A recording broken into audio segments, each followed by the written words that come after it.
I used to be a very different person. I smoked marijuana as regularly as I could possibly use it. I used swear words constantly, even in front of my kids.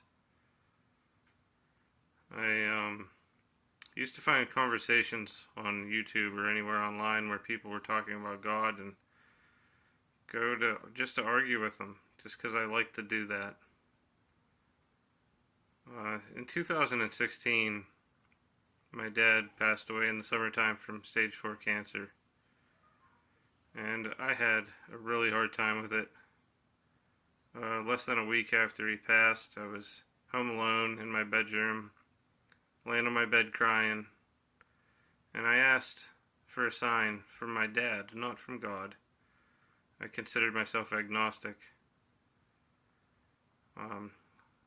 And within seconds, the back door, I heard it open and close, so I dried my face and went to see who was there, and there was no one there. I stuck my head out the door, no cars in the driveway.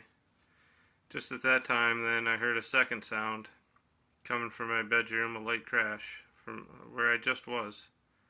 I went running back in there to see what that sound was, and laying on the floor was a stack of my dad's photos. I had just retrieved them from his house. They had been sitting on my dresser. They weren't close to the edge.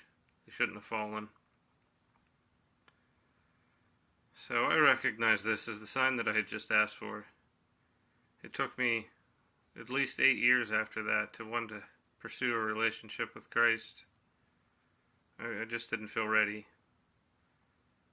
I wanted to continue living the way I was living.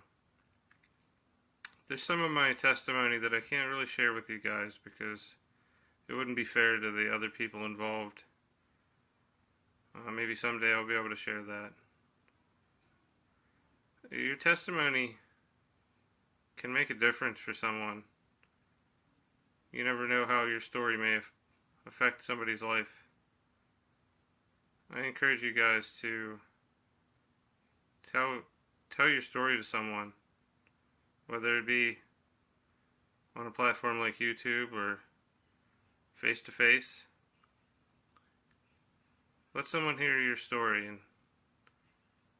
maybe it'll change somebody's life. I thank you guys for listening. God bless.